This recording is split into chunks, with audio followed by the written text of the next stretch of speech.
Hey guys, we are live by myself today. Here to talk a little bit of the draft, how it went over the weekend.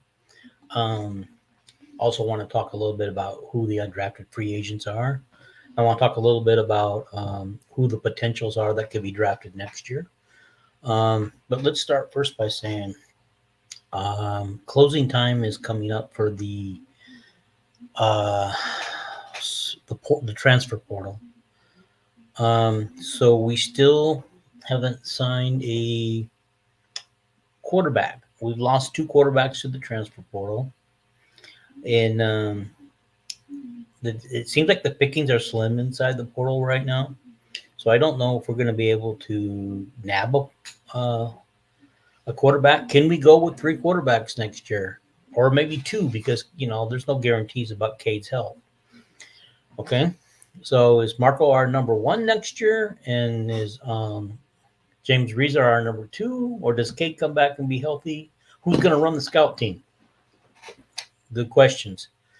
So, we're also looking for a wide receiver. I know we had a wide receiver on campus this past week. Haven't heard anything back about how he's doing. In other football news, you guys know that Eddie Portolac is leaving the booth as color man. He'll do some pregame stuff, but I don't even imagine he'll be on site for the pregame stuff. His stuff will probably be pre-recorded.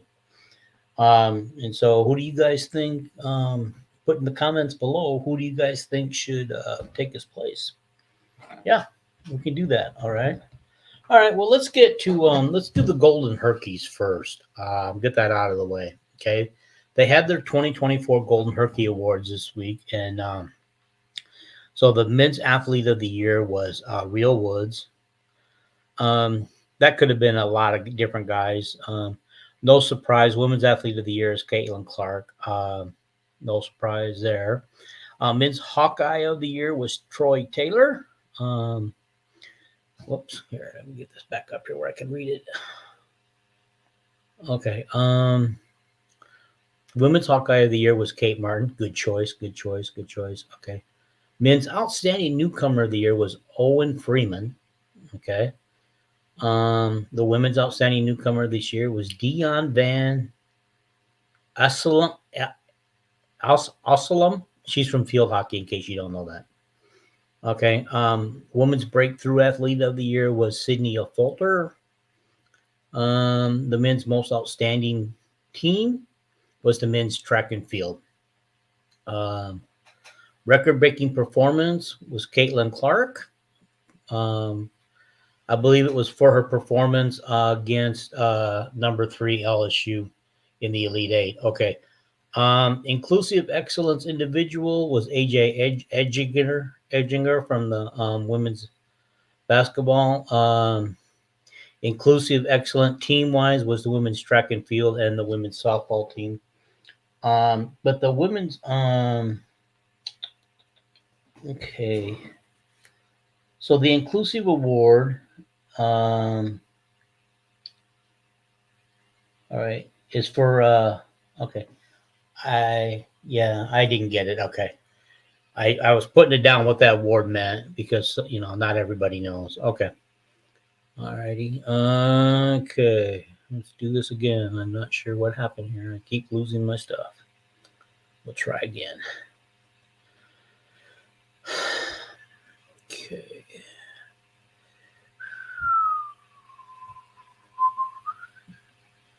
Yeah. Alrighty. Okay, the woman's outstanding. Okay, Community Impact Team Award was the football team. They put the most hours in. Field hockey had the biggest impact score. Community Impact individual was J.C. Whittle from hockey, field hockey. Okay, spring and fall, men's GPA, men's golf. Spring and fall, women's GPA, tennis. Staff elite, Andrea McGuire from strength and conditioning. Best dress was Alexandria Edison from women's track and field. So those are your Golden Herky Awards. They're kind of just kind of cool to see how they go and everything. But okay, all right. So let's get to the draft. Okay, I mean this could be boring to you guys because you guys have all read this, but I needed some content today, so this is what we're doing. Okay. All right. So in the draft, we know Cooper went number 2. He dropped from number 1 to number 2, and the theory is that there was just too many offensive people to choose from this year. That just forced the defensive players down a few notches. But he went to the Eagles, and by all accounts, Eagles needed some help on the defensive back end, and they drafted 2, one in the first round and one in the second round. Cooper was the one in the second round. Eric All went to the Bengals in the 4th round. Honestly, I thought he'd be more of a late rounder. I wasn't that impressed with him this year. I mean, he ended up being the Iowa Hawkeyes leading scorer and everything. That's true. I mean, not the leading scorer, but the leading pass catcher. But that was more by design because he was pretty much the only tight end we had left after Lachey went down. Okay, and as you guys all know, we don't throw to the wide receivers on this team. We throw to the tight ends. Okay, so Troy Taylor, the punter, the Bears, and the pick that the Bears picked for their quarterback, was his name Williams or something? The first overall draft pick, he was a quarterback. Tweeted Troy and told him not to expect to get many punts off this year. I don't know if anybody punted as much as Troy Taylor did last year. He punted quite a bit. Okay. In the 6th round, Logan Lee went to the Steelers. At least he'll be looking like a Hawkeye anyway when he's out there. Be wearing his Steeler clothes. I don't honestly know. I would think Cooper and Troy will stick. I'm not sure about Logan Lee. Maybe practice team, I'm predicting. Eric All, I don't know. We'll see how that goes. I would think he would be a backup tight end and not seeing a lot of action, but we'll see how that goes. Okay. All right. And then, so we had 4 drafted, but we also had 4 free agent signees. Okay. This just seemed like a down year for Iowa in draft. But okay, Noah Shannon went to the Raiders. All right. He had a full year off from football, but continued to work out with the hopes that he would get his suspension reduced and he could still play some Hawkeye football. So this is kind of cool. I rubbed my son-in-law into it because he's a huge Raider fan, and I don't believe that they've had a Hawkeye on their team for as long as I can remember. And so I had to rub it in that you finally got a Hawkeye. I hope he sticks. And just shows what he can do. So Steven Stilianos with the Titans, another tight end. So we got 2 tight ends into the NFL this year. 1 drafted, 1 signed free agent. Let's see if he could stick. But more or less, he's probably more. I'm going to predict right now he's a practice squad guy. Joe Evans with the Ravens. I believe that this guy should have been drafted. I was surprised he wasn't drafted, and so I think he's got room to. I think they can get him to playing. So then you got Rusty Pfeff. He was invited to the Bengals mini rookie camp. So I'm not sure if that's different than signing as a free agent or not, undrafted free agent, but he was invited, so that's a good thing for him. He gets a shot. Okay. So I'm looking at next year's draft class, right? Okay. Our Hawkeye, and I'm assuming that we're going to have a fairly decent season, even though we don't know how the quarterback situation is going to pull out, and we definitely need a wide receiver. I think we're getting some help on the O-line from the transfer portal. We have yet to, by the way, we're still, as of now, at 87 scholarships. I don't think Kirk's kicking them off the team fast enough, and the last 2 that went yesterday, they didn't affect the scholarship count because one was already off the team, probably on a medical red shirt, which doesn't count against a medical scholarship, which doesn't count against the scholarships at Iowa. So AJ Lawson had to, in order to become eligible again for football, he has to get in the transfer portal or go somewhere else because he wouldn't be allowed to play at Iowa anymore if he definitely was under a medical scholarship. Anyway, that didn't help reduce the other. And okay, who was the other one? Yeah, the other one. Oh, Tommy Polowski. I'm sad to see this guy leave. And he didn't have a scholar. He could have well stayed because he wasn't on scholarship anyway, so he wasn't counting on it, and we could have probably used him on the scout team because we're going to need somebody on that scout team. Because their scout teams are so important in getting people, getting the teams ready for each game. Okay, so anyway, all right, so I think the most obvious draft pick for next year would be Luke Lachey. I think he's really heavy potential first rounder, um, unless this time they flip flop from going heavy on offense first round, going to heavy on defense first round. Okay, and then we got some defensive guys that look like I think they have potential, to be drafted maybe late to mid round. Yaya Black, he had 51 tackles last year, five of them for a loss. So that's not an outstanding year, but it's a solid year. He had a solid year. Another mid rounder might be Sebastian Castro. I think if he has the kind of year that he had last year, in all honesty, I think this guy could go from a mid rounder to maybe a second day pick, rounds 2 or 3. Okay. Jay Higgins is another mid rounder, I think. I think he'll be in the mid rounds. Okay. Um, you know, and here we are talking about potential. These guys are all 4-year starters, senior. Yeah, is everyone just going to join late? I hope so. I hope so. Hey, best girlies. I hope so. People are still coming. That would be nice. Thank you for joining, though, and hit your like button and your subscribe button, and that'd be appreciated. Okay, back on. We got some old linemen. I know our old line has been really, really bashed the last few years. Okay, that they're not that good, but we've got some 4-year starters that could possibly get some looks as being drafted. I'm not saying they're going to get drafted, but I think that these guys might be late rounders.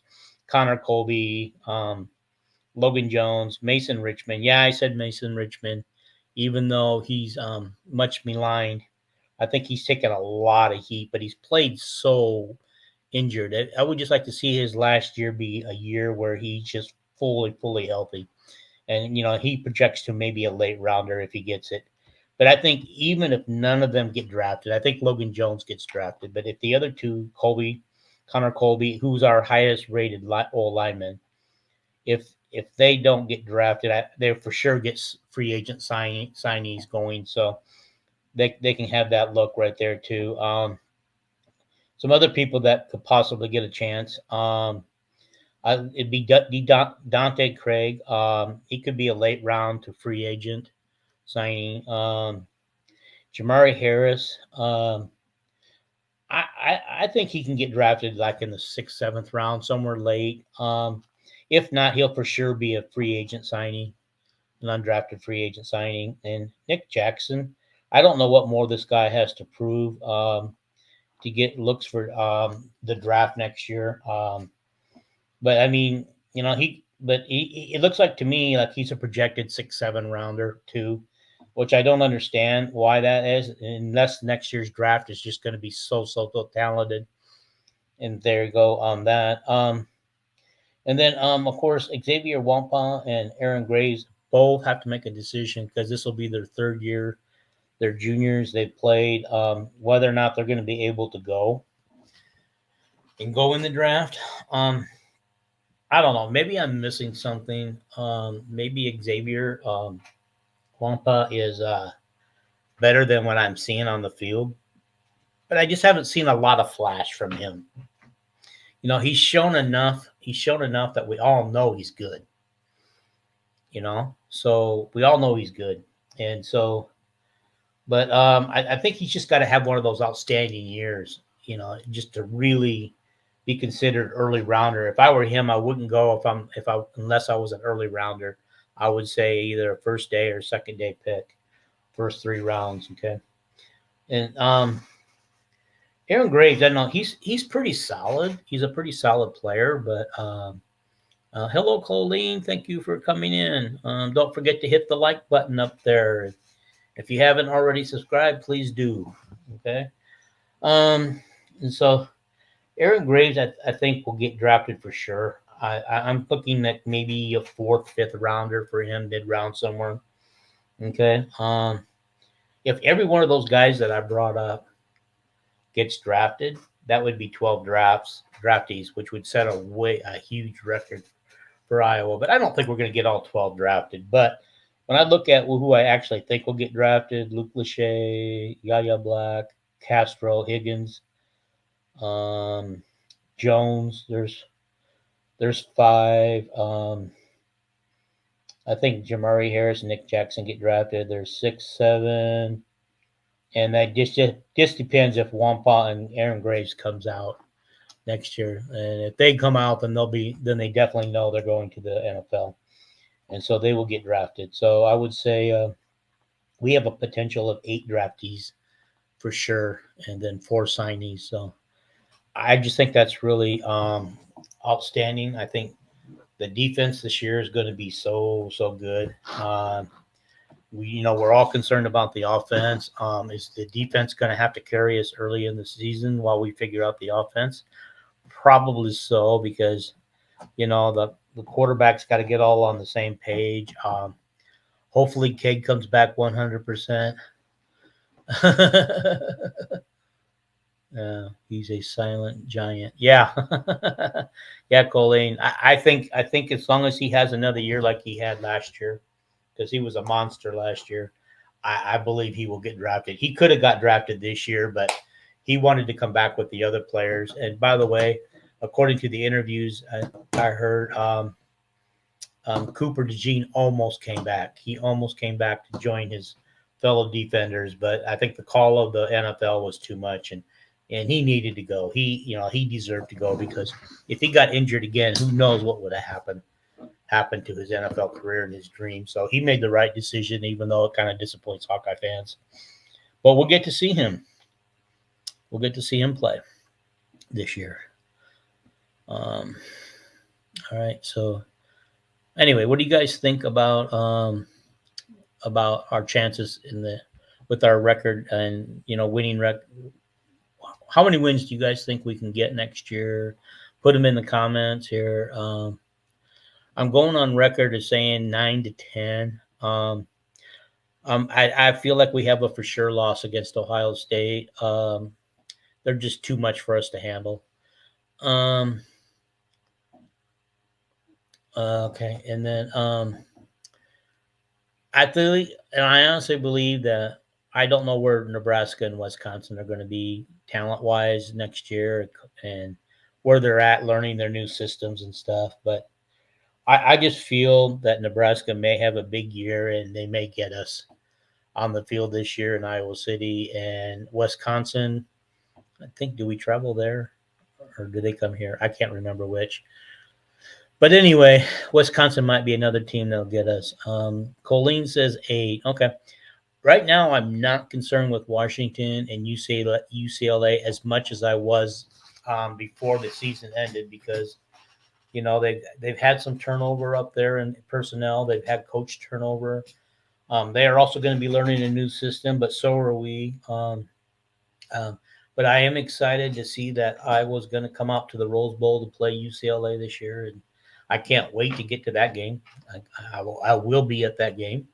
It's about a 2.5-hour drive for me from my house, but I'll get there. It's going to be the one time. And also, I'm going to be in Iowa the weekend that Washington comes to town. So I'm already looking into tickets. Of course, they're not available until July 17th for me, because I'm an iClub member, or July 18th for the general public. But those tickets are running around $170 for individual games. There are only two games that they are charging that much money for. I believe Iowa State and Washington. Everybody else is 70, I believe $75 to $92 for the game. I'm not going to pay because I need at least two tickets, and I'm not going to pay $300 or more dollars or close to $400 for a pair of tickets to a football game that I can watch on TV and sitting at a bar or something. So that's too bad because the prices were just ridiculous that I was charging for the Washington game. I don't see any reason Washington is not going to be that big of a premium team this year. They're going to have a so-so year. They're not going to be any better or worse than Iowa. They're not going to be that national championship team or the national runner-up team that they were this year. So I don't understand why we're charging a premium price for that game. Even Northwestern and Nebraska games are under $100 a piece. So I am going to try to. We'll figure something out. I would love to get to that game in person, but if not, I got a bar in Des Moines, West Des Moines, I can go sit at and watch. We watched the Purdue game there last year because we couldn't get tickets to the Purdue game, and so I'll watch it there. So, but I'm like I said, I'm thinking 9 to 10. I think the schedule is in our favor. It just depends what we do with Wisconsin and Washington. Not Washington, because I feel like we'll beat Washington. I feel like we'll beat UCLA because right now those teams don't have any defense, and they got to face our defense. The one thing that those West Coast teams are going to come in here is they've not faced a defense like ours. Okay, Washington got a bit of a taste of defense against Michigan last year in the championship game about what they're going to be facing. So, but at the same time, they're all got new coaches who might be defensive minded. So who knows what's going to happen there? And so, okay, Colleen says she paid $169 for Caitlin's game, but I refuse to pay that for football. Which Caitlin game? Which game did you go to that you paid that much money for? Was it her record-breaking game, or that was running into thousands probably?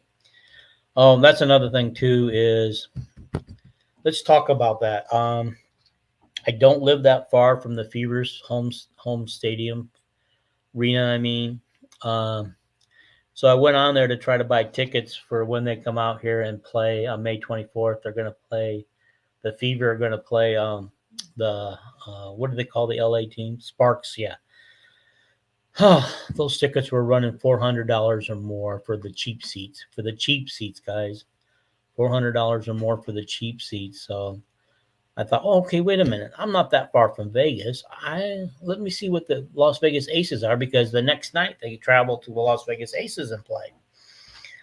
Okay, well, those were a little more reasonable. They were like $250, $259, but still cheap. And then I feel bad because I just found out one of the venues at one of the locations where the one of the Fever games is going to be, they changed arenas, so everybody who bought tickets for the original arena got refunds. And then when they tried to go back in to get their new tickets for the new arena, when they go in for the new tickets, I mean, when they went to buy tickets for the new arena, they were all sold out.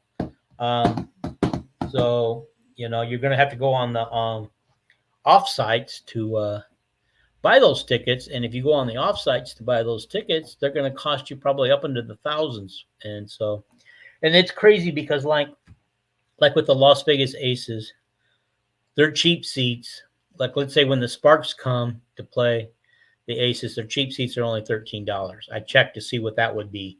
And so just the jump in prices, yeah, it would be nice to see Caitlin and Kate in Vegas. If I can swing it and end up, maybe somebody gifts it to me or something, I will go watch them. Vegas isn't that far. I could handle that drive.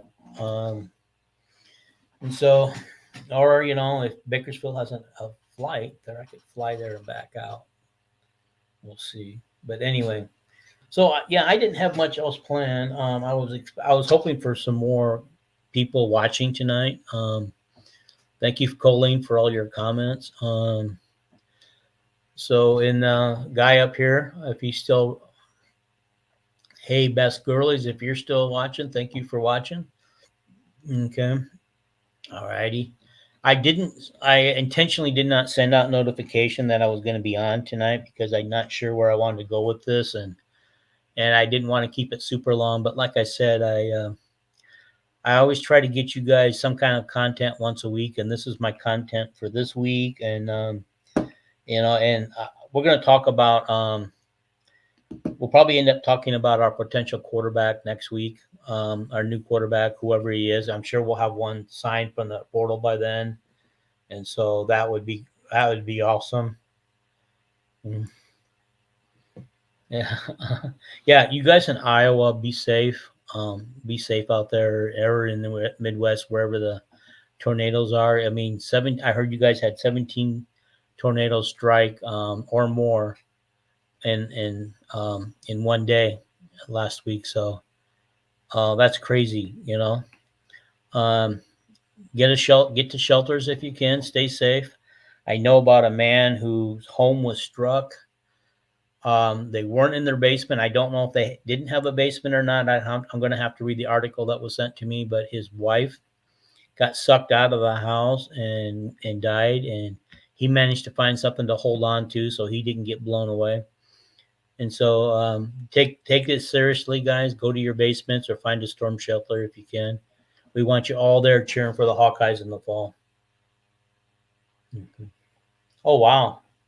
Your aunt's gravestone had a tree uprooted on it. Wow. I'm sorry to hear that. Yeah, so all right. Guys, I'm gonna get out here for now. Thank you for watching. Just remember to subscribe, like, comment, share. Share this to wherever you want to share it to, and I will share it to. So thank you for watching tonight. I know it's a short one. Usually these things are at least an hour, but it's all the content I have prepared for you today. And so adios and see you next time.